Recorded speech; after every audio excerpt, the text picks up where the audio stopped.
I never thought I'd be the kind of person telling strangers on the internet about my humiliation at work, but here I am. My manager looked me straight in the eyes and said, "You're not invited to the Christmas turkey dinner." That was the moment I realized how small he wanted me to feel. Before I go on, if you've ever had a boss who played mind games with you, hit that subscribe button and share your story in the comments. I promise you'll want to hear how this ends. I work in operations for a mid-sized tech firm, the kind of place that prides itself on family values, while quietly running on caffeine, unpaid overtime, and 1,000 little humiliations no one writes into policy. For years I put up with it. The late-night calls, the sudden urgent reports dropped on my desk 5 minutes before close, the way he'd smile when he caught me cleaning up his mistakes, and then present the fix as his own. But this was different. See, the Christmas turkey dinner wasn't just a meal. It was the one event where the executive sponsor of our biggest project showed up. The boss used it to parade his leadership, to wine and dine the sponsor, and to push his agenda for next year's budget. And in front of the whole company, he cut me out of it. It wasn't about turkey. It was about erasing me from the picture he wanted to paint for upper management. I remember the silence in the room after he said it. A couple of coworkers glanced at me, then quickly looked away, pretending they hadn't heard. He smirked, the kind of smirk that said, "What are you going to do about it?" That night, I sat at my kitchen table, laptop open, hands shaking. Not from sadness, but from a kind of cold clarity. I started scrolling through old emails, project notes, vendor invoices. I didn't know exactly what I was looking for, only that I wasn't going to let this pass. Let me give you a picture of the man I was dealing with. He thrived on small cruelties. He once forgot to approve my vacation request until the day after my flight. He routinely deleted calendar invites I sent to cross-functional teams just to make it look like I was disorganized. He gave me feedback in the form of questions like, "Are you sure this is your best work?" And when I delivered ahead of schedule, he'd move the goalposts. It chipped away at people. I saw a teammate cry quietly in the restroom after he called her presentation cute in front of a client. Another was denied his bonus because the boss claimed he hadn't shown enough team spirit. And yet, the Christmas turkey dinner was sacred to him. It was his stage. Every December, he picked who got to attend, not based on contribution, but on loyalty. It was his twisted reward system. This year, he wanted me out. I could have swallowed it like so many other slights, but something inside me snapped. Maybe it was the memory of my dad working doubles every holiday just to put food on our table.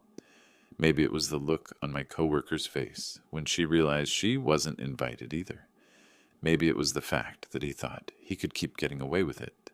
So I started digging. Our holiday event wasn't just any party. It was booked under a budget line called Community Outreach and Goodwill. That meant it was supposed to be open, inclusive, and compliant with very specific corporate policies. Instead, he'd turned it into an exclusive clique. And the kicker? The dinner was prepaid at a high-end venue under the exact project budget our sponsor was funding. I stared at the invoice, heart pounding. If compliance saw this, they wouldn't call it a dinner. They'd call it misuse of funds. The thought was electric. For the next week, I documented everything. Screenshots, email trails, Slack messages where he bragged about the menu. I noticed how he kept blocking actual project deliverables while fast-tracking the catering contracts. He was staking his entire image on that dinner. Meanwhile, I kept my head down, smile in meetings, nod at his jokes, pretend I was crushed but compliant. Inside, I was counting days. The humiliation was still raw, but underneath it, a plan was forming. Because if he thought excluding me from his precious turkey dinner was the end of the story, he had no idea what was coming. If part one was about humiliation, part two is about erosion, the way someone can carve pieces out of your confidence until you hardly recognize yourself. My manager was an artist at it. Not a great leader, not even a competent planner, but a master at small cruelties that left no bruises, only doubt. Take the weekly stand-ups. Everyone else would give updates, and when it was my turn, he'd lean back in his chair, rub his chin like he was grading me, and interrupt halfway through. Hold on, does anyone here even understand what they're saying? Because I don't. The room would fall silent, all eyes on me, and I'd have to re-explain while my pulse hammered in my ears. Later, one of my colleagues would whisper, I got it the first time. But the damage was done. The narrative was set. I was confusing. I was unclear. He never sent the client deck I finalized to the sponsor, even though it had his sign-off. When the sponsor asked about it in a call, he shrugged. I thought it wasn't ready. My name wasn't mentioned again. Then there were the petty moves. Denied PTO by accident.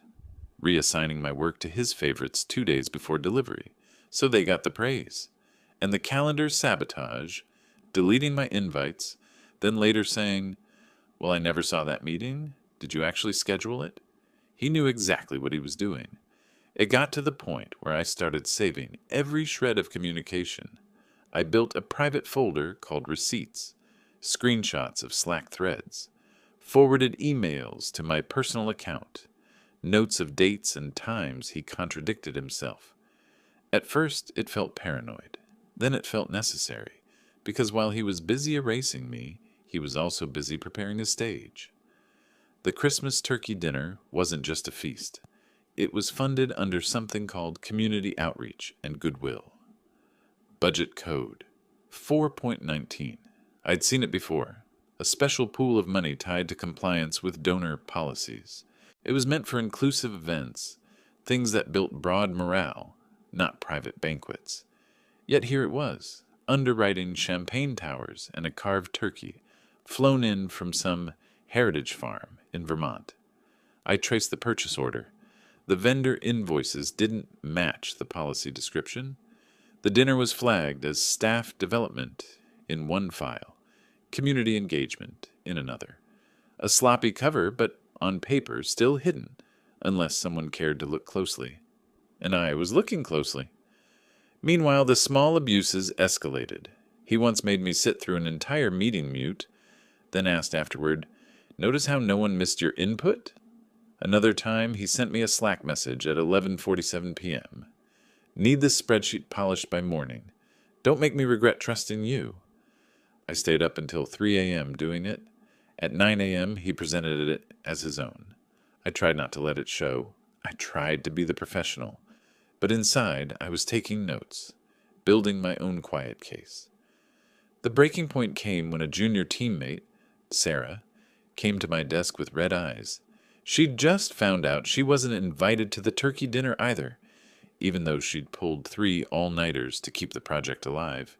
He told her, You're too new. Clients don't need to see you yet, she whispered. Why does it feel like he wants us invisible? That was it. It wasn't just me. It was everyone who wasn't in his inner circle. We were all expendable to him. So I doubled down. I started mapping his inconsistencies. Every time he prioritized the dinner over deliverables, I logged it. Every time he changed his story, I marked the timestamp. I cross-referenced invoices with compliance language. I didn't confront him. Not yet. I just listened, observed, and documented. And as I did, a pattern emerged. The dinner wasn't just unethical. It was a liability. If the sponsor ever connected the dots, this exclusive little party could bring the whole project under scrutiny. He thought he was untouchable. But the more I watched, the clearer it became. He wasn't building a legacy. He was digging a pit, and all I had to do was let him keep shoveling. The first week of December felt less like work and more like theater rehearsals. My manager strutted through the office like a man preparing for opening night, except his stage wasn't Broadway. It was the Christmas turkey dinner. He started dropping phrases like, "This will be the most important evening of the year," and "The sponsor's chief of staff will be there, so let's make sure we're aligned." By "we," of course, he meant himself and his chosen inner circle, the ones he invited. The rest of us were background noise and props to move the project along while he polished his performance. I watched him carefully. Every choice he made now pointed toward that dinner. He pushed real project deliverables aside to focus on details like wine pairings and seating charts. He even had his assistant draft scripted compliments for him to casually deliver to the sponsor over dessert. But here's what he didn't realize. The more he obsessed over optics, the more obvious the cracks became. One afternoon, I stumbled onto a string of vendor emails he'd forwarded to the finance department. He'd booked the venue under community goodwill, but described it as executive networking. In another thread, he called it team recognition. He was bending the budget language like wet wire, reshaping it to whatever form he thought would pass. The thing is, I'd been in enough compliance briefings to know the rules. Funds labeled community outreach and goodwill had to benefit the entire department. No exclusions, no hand-picked guest list. If anyone challenged the expense, they wouldn't just cancel the dinner. They'd audit the whole project. And yet he kept building his house of cards. I overheard him telling 2 directors that he planned to announce our ahead of schedule delivery during the dinner. My jaw tightened. We weren't ahead of schedule. We were barely holding on because he kept redirecting resources. He wanted to stand up at a table full of executives, raise a glass, and sell a lie. A lie built on our exhaustion. The dinner became his obsession. He dictated dress codes. He boasted about the centerpiece turkeys, heritage birds, imported from Vermont at $400 each.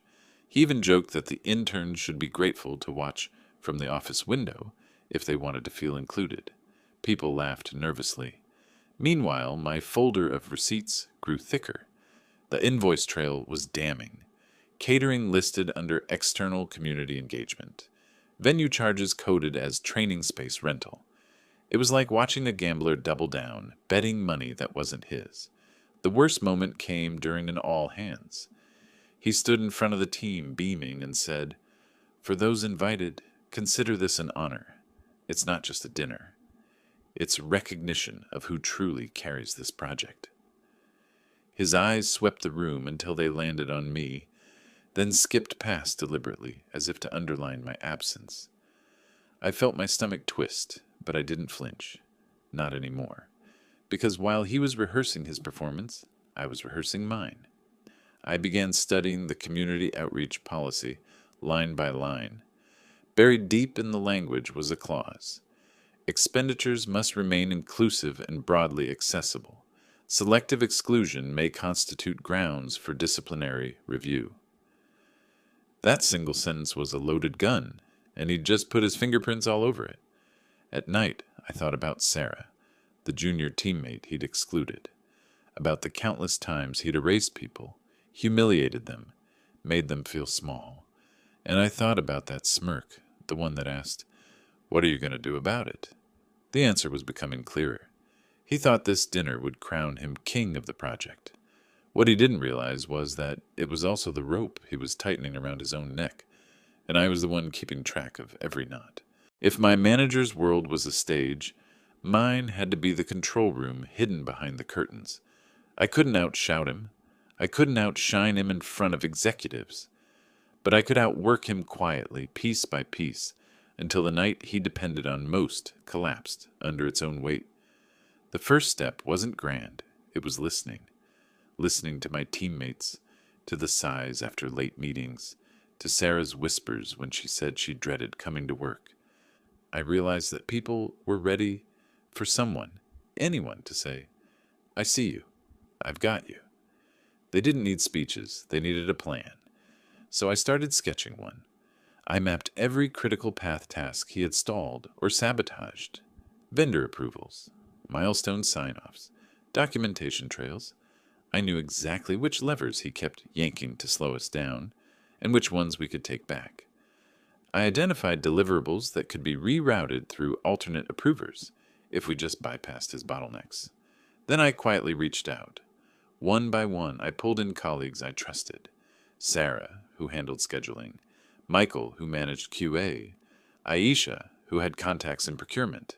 I never used words like rebellion or revenge. I framed it as contingency planning. Because in corporate life, Nothing is more palatable than the phrase, just in case.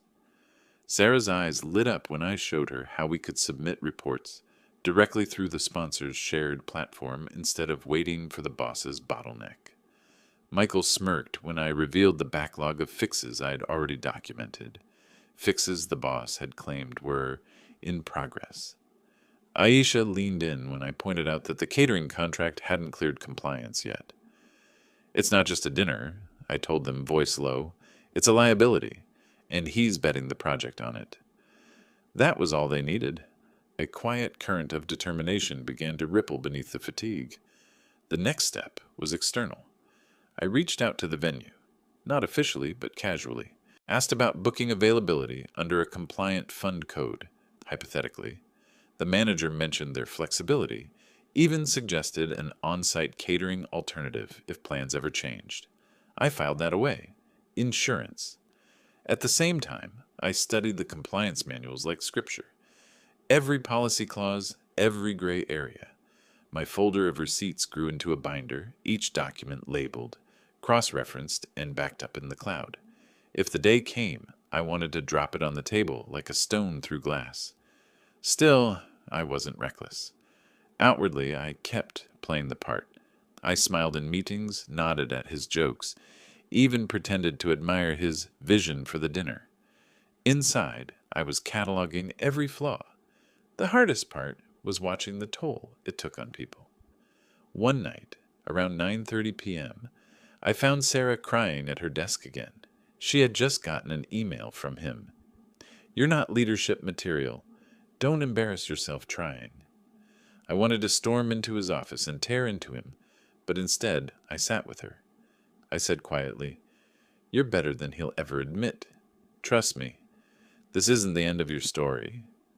She looked at me, skeptical but clinging to the hope in my voice, and in that moment I realized this wasn't just about revenge anymore.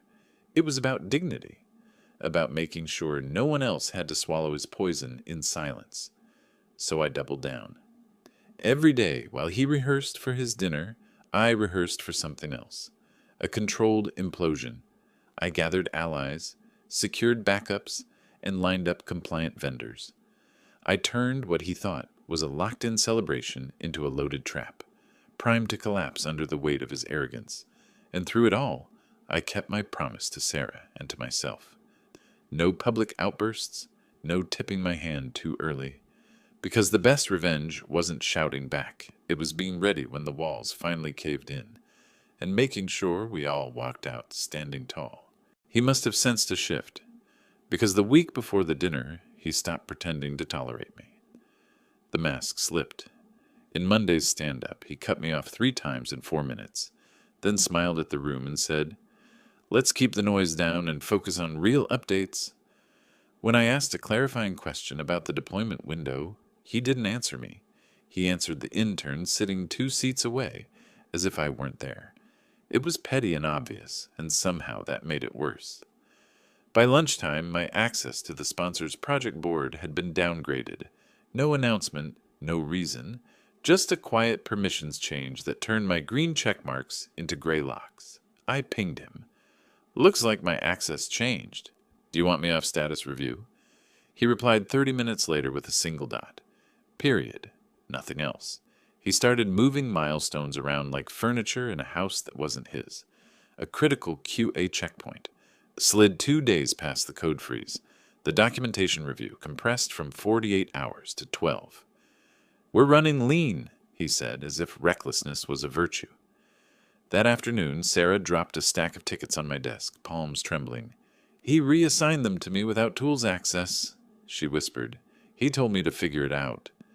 She tried to smile, but her eyes were glassy. I told her to breathe. I would handle the permissions. I didn't add that I knew exactly why he'd done it. If she failed, he could point at poor execution and keep the spotlight off his own calendar sabotage. At 9:11 p.m., he posted a message in the general channel. "Friendly reminder, attendance at the turkey dinner is limited. We expect professionalism from those invited and discretion from those who aren't." The word discretion sat there like a threat with a bow on it. I didn't take the bait. I opened my folder labeled Receipts and added 2 more screenshots. The next morning, I started my own escalation, quiet, procedural, and as impersonal as a filing cabinet. Finance had a mailbox for pre-audit inquiries, the kind meant for people who'd rather ask a policy question now than answer for it under fluorescent lights later. I drafted a note with no adjectives, no names, only facts. Budget Code, Community Outreach and Goodwill, 4.19. Event Characteristics, Invitation Only, Internal Staff, Executive Sponsor Present, External Venue, Alcohol Service. Documentation, PO Lists, Executive Networking, Catering Lists, Community Engagement, Calendar Invite says Team Recognition Dinner. Question: does a restricted fund permit selective internal events with exclusion? If not, what's the appropriate action? I attached the redacted invoices and hit send. My hand hovered over the mouse a second longer than it needed to. Then I closed my laptop and went to refill my coffee. He must have felt the tremor because the rest of the day was open hostility. He CC'd 3 directors on an email questioning my ownership mindset. He scheduled a 7:30 a.m. coaching session for the next day and titled it Reset. He pulled Sarah into a one-on-one and emerged beaming while she looked like someone had wrung her out. Great chat, he said loudly in the aisle. We aligned on expectations. I spent that night on my living room floor with sticky notes forming a map of every deliverable he'd endangered. In one column, his changes. In another, the policy clauses they violated or jeopardized. In a third, our alternative path with named owners and timelines. I wasn't preparing for a fight. I was preparing for a reading, lines already written in the driest prose on earth. Procurement rules. Finance replied at 7:06 a.m. the next day.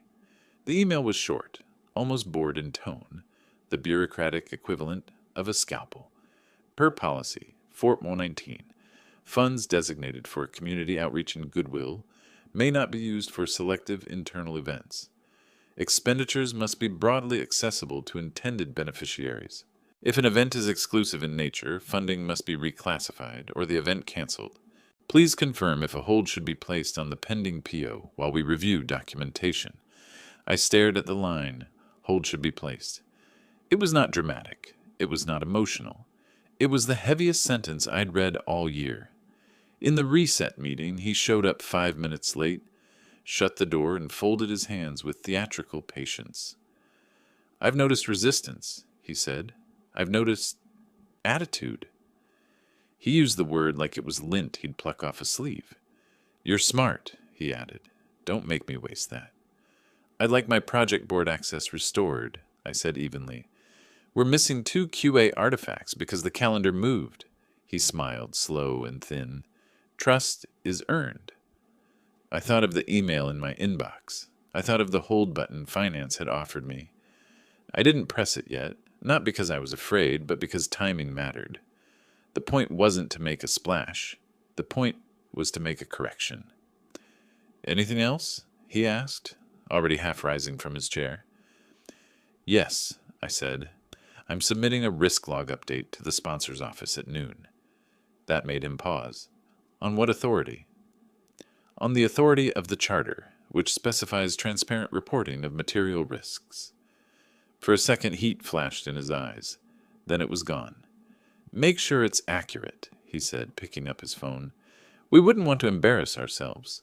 I wrote the risk log the way surgeons write discharge notes. Spare, factual, unflinching. Risk, non-compliant use of restricted funds for selective internal event. Potential impact, funding clawback, audit, delivery delay.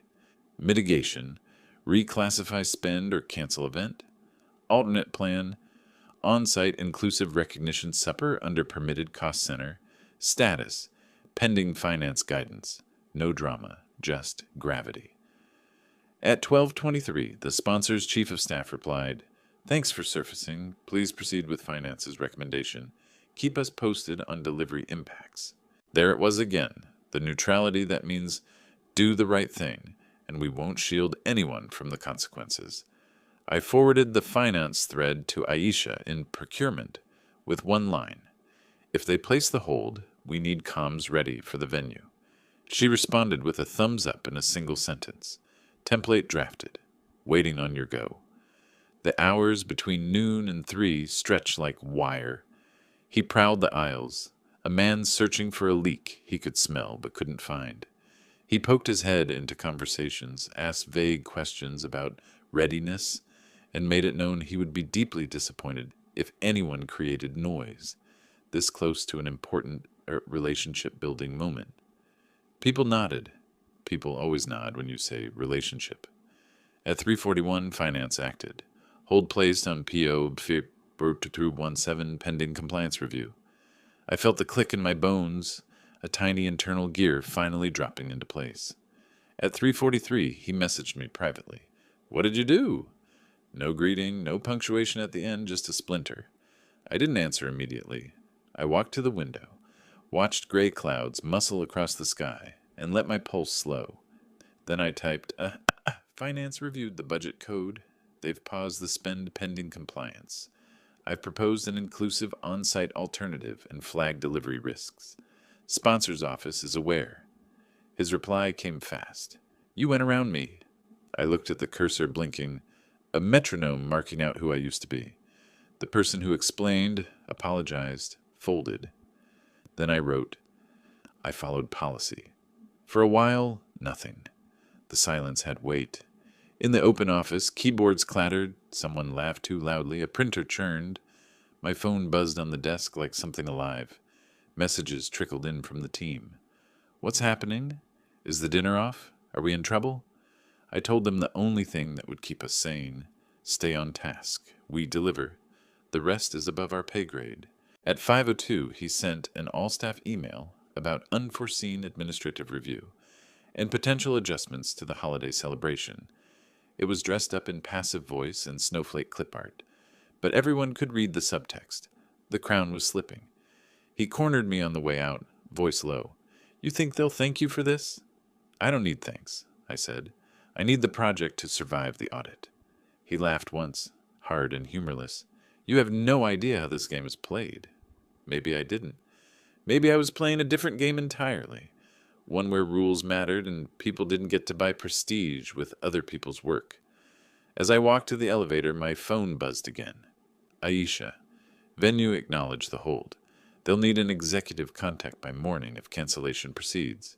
Want to draft the line to the sponsor? I typed back, yes, make it clean. Make it true. The doors slid shut. My reflection looked tired and determined in the brushed steel.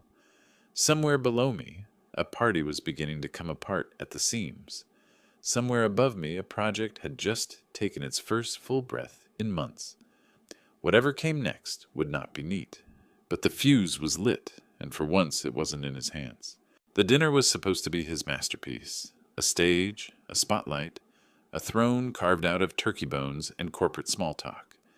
Instead, it was crumbling like wet plaster, and every move he made to save it only pulled more threads loose.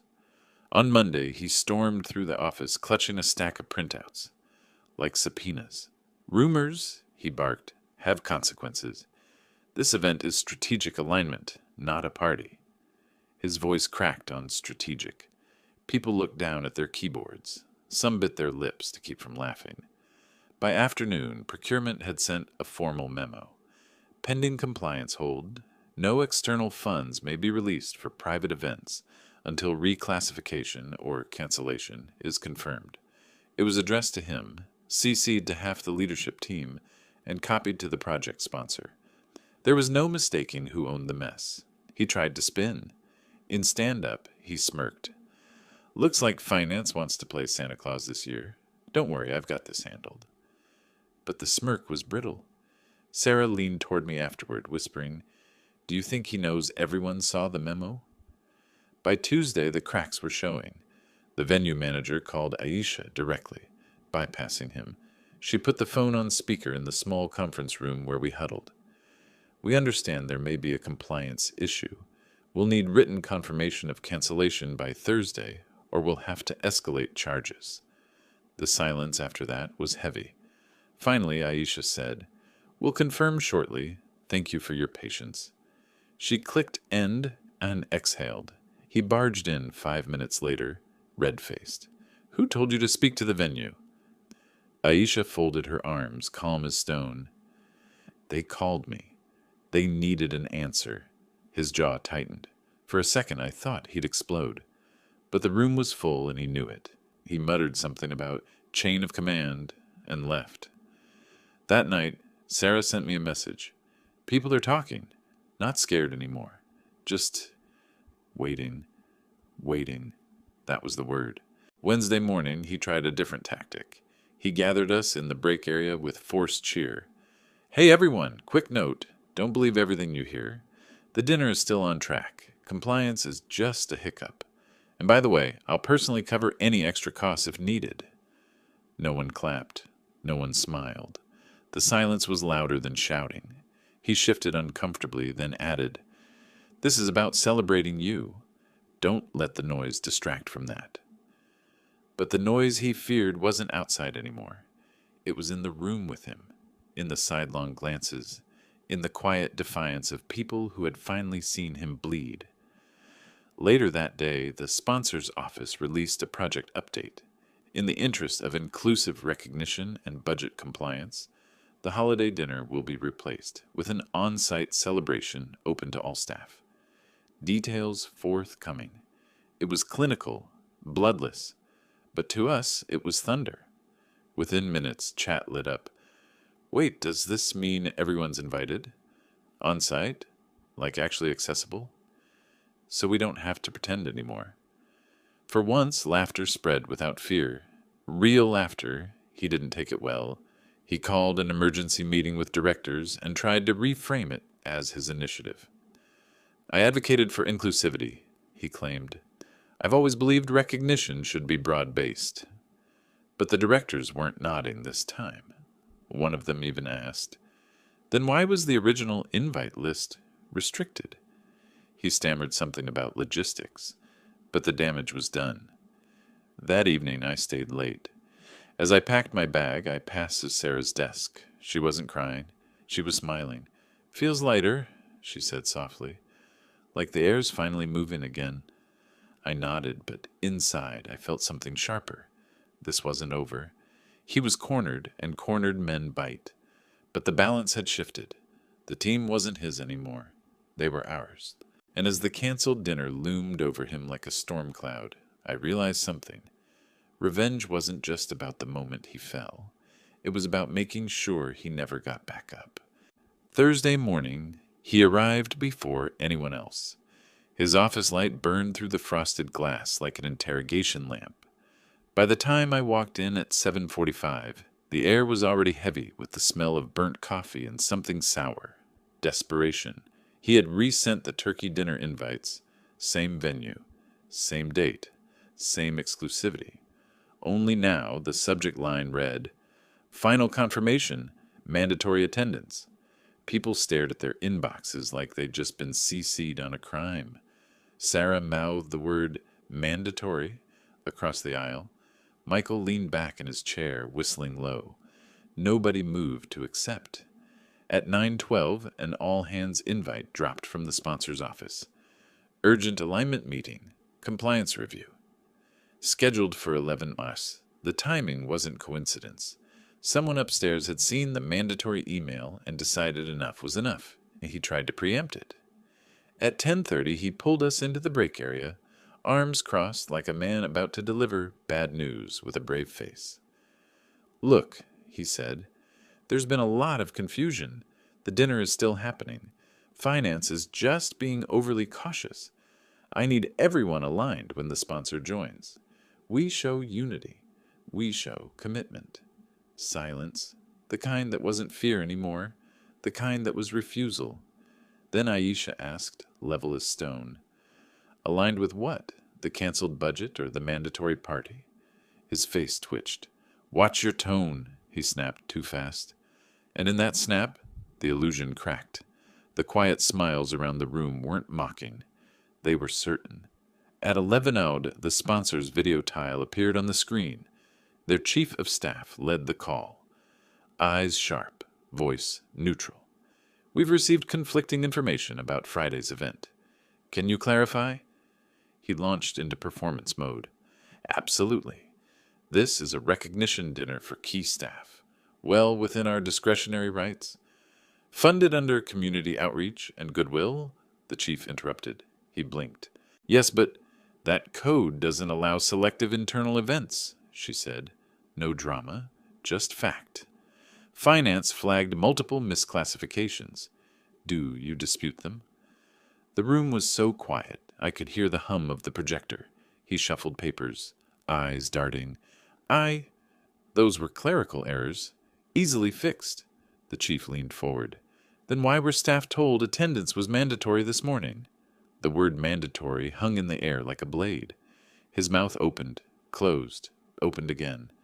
That was a misunderstanding. Poor wording on my part. Poor wording. The man who had spent weeks scripting compliments for dessert wine was reduced to poor wording. The chief didn't argue. She just nodded once and said, effective immediately. All event-related expenses are frozen. Deliverables will proceed under alternate oversight. And then she looked past him, right at me. Thank you for surfacing the risks promptly. Keep documentation ready.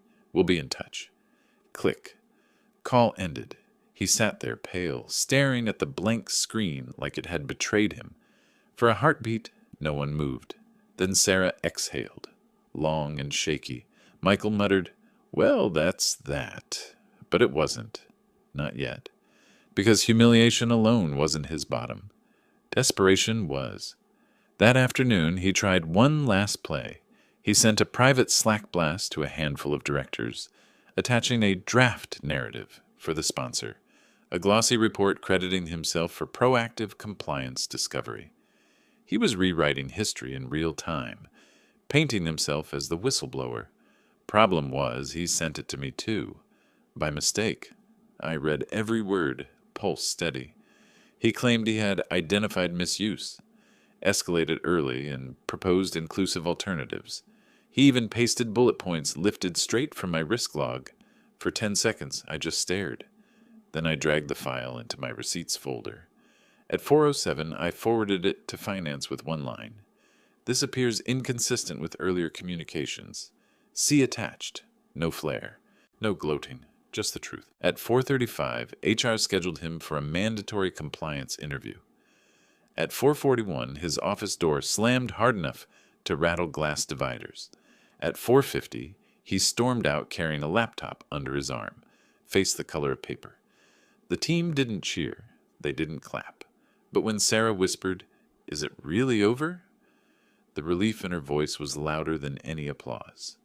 I didn't answer right away, because I knew Friday would bring one last scene, the official public unraveling. And when it came, I wasn't planning to miss a second of it. Friday morning, the office buzzed with the kind of nervous energy usually reserved for fire drills and bonus announcements. People spoke in low voices, checking their phones, glancing toward his office door, but the door stayed shut. No light behind the glass, no movement, just a silence that felt like an absence. At 10:02, HR sent an email. Today's holiday celebration will be held on site at 4 p.m. in the atrium. All staff are welcome. Catered meal provided. No mention of him. No signature line. Just the company speaking in its own voice for the first time in months. By lunch, word spread, he wasn't in meetings. He was in an interview room answering compliance questions with HR and finance. A director who passed by said he looked like he hadn't slept in a week. At 3:30, as the catering team set up trays of food and a long table stacked with pies, the sponsor's chief of staff walked in unannounced. She shook hands, made small talk, asked about workloads. Then she spotted me near the back and said, "We appreciate your diligence. That kind of clarity saves projects." My throat tightened, but I nodded, careful not to gloat. At 3:47, the email hit. Effective immediately, project leadership will transition. Interim oversight has been assigned. Thank you for your continued focus on delivery. No name, no ceremony, just erasure. He was gone. The reaction wasn't loud. It was better. Sarah exhaled and laughed for the first time in weeks. Michael clapped me on the shoulder. Aisha handed me a paper plate piled with food and said, "Eat! You earned this more than anyone." At 4 sharp, the atrium filled. Not tuxedos and champagne flutes, but sweaters, paper cups, and the sound of genuine conversation. People who hadn't been invited before now stood shoulder to shoulder, balancing plates and smiling. Someone turned on holiday music from a tinny speaker. It wasn't glamorous, it was real. Halfway through, the sponsor herself appeared on the video wall. She raised a glass of water and said, "To the team who delivered under pressure, to the people who kept us on track, even when distractions threatened, you've done more than meet expectations. You've restored trust." The room erupted in applause. Not for her, for us. And in that moment, the dinner he tried to weaponize became something else entirely, our victory lap. Later that night, as the atrium emptied and people carried leftovers home in foil, I lingered by the window. Outside, the city was lit in cold December blue. My phone buzzed, an auto-forwarded email from the venue he'd booked. Due to cancellation, attached is the final invoice and charitable donation receipt. The contribution has been recorded in the company's name. Thank you for supporting community programs. I stared at it, a slow smile spreading. He'd wanted a monument to himself. Instead, his legacy was a donation he never intended, a gift he could never claim. I thought back to the moment he told me I wasn't invited. The smirk, the certainty, the question in his eyes. What are you going to do about it? This. Not shouting. Not revenge theater. Just truth, delivered in receipts and rules he thought didn't matter. And in the end, it wasn't me who pushed him out. It was the weight of his own arrogance, collapsing under the one thing he never respected. Policy. As I walked out into the cold, Sarah caught up to me. "It feels like justice," she said. I nodded. Justice doesn't always roar. Sometimes it just files the right form. For the first time in months, I breathed deep. The air was sharp, clean, untainted. And the best part? Tomorrow the work would continue. Without him.